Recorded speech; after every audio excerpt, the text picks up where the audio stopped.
Whilst it is convention for a footballer to have their surname on the back of their shirt, it is not actually a rule. You do need both a shirt name and a shirt number in most football competitions, but the name itself can sometimes be a first name, a surname, or even a nickname. So long as it is approved by the relevant board of the competition you are playing in, then it is fine. This was the top comment on one of my videos last week, hence why I'm doing it. So as always, leave your video ideas in the comments and I'll be sure to see the most popular ones at least. I should point out that we are not going to include certain South American players like Fernandinho, who do indeed have their first name rather than their surname on the back of their shirt, but are so well known by their first name only that I don't think it's particularly interesting that is the name on the back of their shirt. Or I didn't think so at least. The players are in no particular order, although I've tried to pick out 7 of the most talented and notable examples worldwide. Here are 7 footballers who have their first name on the back of their shirt. Memphis Depay. Lyon star Memphis Depay has always chosen to just have his first name Memphis branded on his shirts, a decision which stems from the deeply unhappy relationship he had with his father before he was left with his mum at the age of 4. The former Manchester United man, who is closing in on 50 caps for the Netherlands, still aged only 25, has scored 39 goals in 115 games for his current club Lyon. Saúl Ñíguez. One of the most well-rounded and complete football players in the world game, Atletico Madrid star Saúl Ñíguez has just his first name Saúl on the back of his shirt, and is often referred to solely by his first name, although not exclusively enough to rule him out as with the example used in the introduction. Aged 24, Saúl has been a key man for Atletico since the age of 19, and he will most likely have played his 250th game for the club by the time this video comes out. Dele Alli. Dele Alli is a player I've stuck up for a little in the past, despite his difficulties to live up to the form he produced in the 2016-17 season since then, and the impressive performances of James Maddison and Mason Mount undoubtedly put pressure on his place in the England team.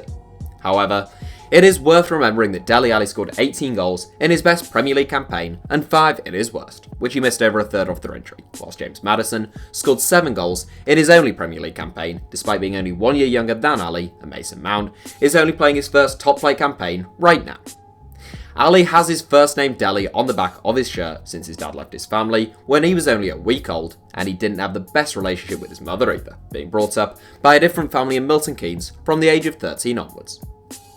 James Rodríguez. Colombian superstar James Rodríguez appears to have always had his first name, rather than his surname, on the back of his shirt, unlike someone like Dele Alli, who switched midway through his career. Why Rodríguez has James rather than Rodríguez on the back of his shirt, I must admit I'm not quite sure, although possible explanations could be that James is a less common shirt name than Rodríguez in Colombia, and the midfielder is often referred to only by his first name. Following 2 seasons on loan at Bayern Munich, Rodríguez is back at Real Madrid at the time of this recording, although he has been linked with moves elsewhere. Alexis Sánchez. Staying in South America, we head 1,400 miles south from Colombia to Chile to arrive at Alexis Sánchez. He may have been a total flop at Manchester United, but Alexis Sánchez is one of the greatest Chilean footballers of all time.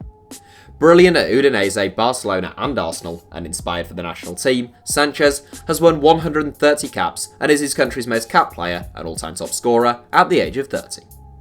Sánchez had Sánchez on his shirt during the early parts of his career, including at the 2010 World Cup, but switched to Alexis following his 2011 move to Barcelona. Why? I'm not quite sure. Victor Sánchez had already left the club, so I can't think that it would be to do with any kind of clash. Virgil van Dijk. The world's most expensive defender up until old slabhead Harry Maguire joined Manchester United, Virgil van Dijk, has been a sensation since his £75 million transfer to Liverpool. The Dutchman, many of you will have noticed, just has his first name Virgil on the back of his Liverpool shirt, as he does with the Netherlands, and did at both Southampton and Celtic. He did previously have Van Dijk on his shirt at Groningen, but never since. Van Dijk's reasonings also reportedly stem from a troubled relationship with his father, who wasn't around for much of his upbringing. Sergio Busquets. This list is in no particular order, as I mentioned, but that won't stop me putting Sergio Busquets in first place. Long-time subscribers will be perfectly aware of the high regard in which I hold the great Barcelona pivot, and he has played over 500 games for Barcelona and has won 113 caps for Spain at the age of 31.